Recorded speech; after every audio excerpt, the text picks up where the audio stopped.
하늘뷰티 100개 달성 기념으로 작은 이벤트 진행하고 있습니다. 내일 7월 30일 목요일까지 그동안 하늘뷰티 몇 편의 영상을 시청하셨는지 교회로 알려주시면 상위 20위까지 선물을 보내드리겠습니다. 저희 교회 가족이 아닌 분들 중에도 하늘뷰티 시청하는 분들이 많다고 들었습니다.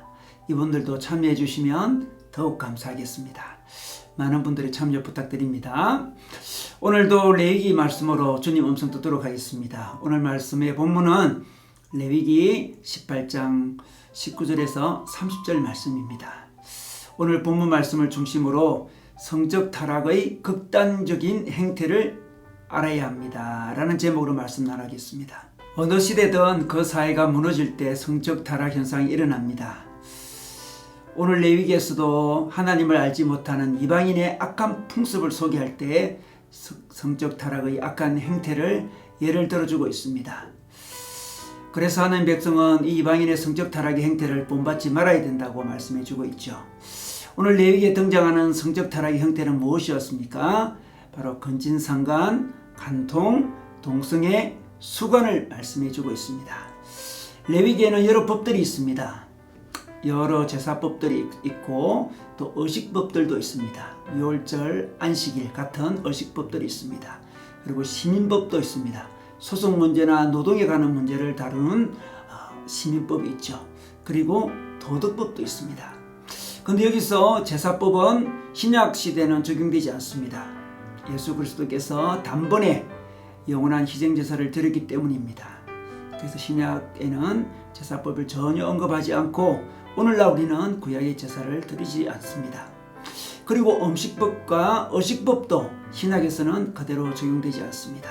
골로새서 2장 16절에 보니 그러므로 먹고 마시는 것과 절기나 월삭이나 안식일을 인하여 누구든지 너희를 편론하지 못하게 하라 라고 기록되어 있습니다.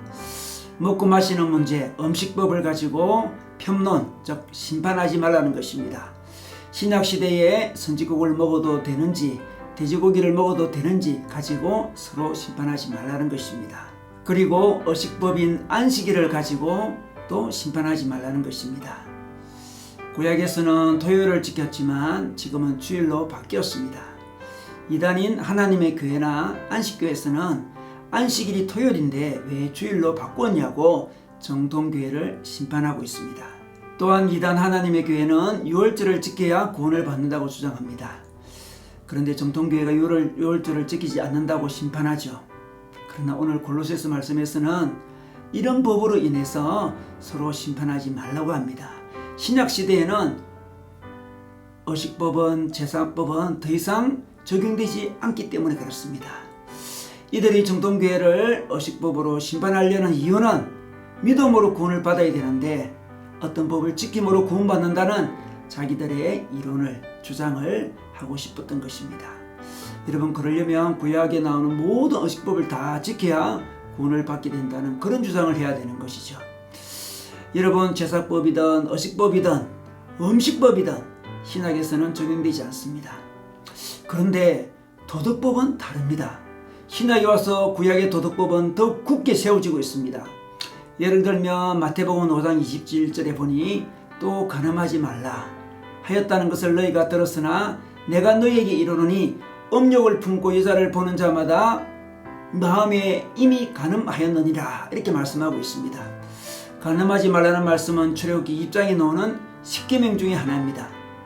10계명은 안식일 계명 이외에는 다 도덕법입니다.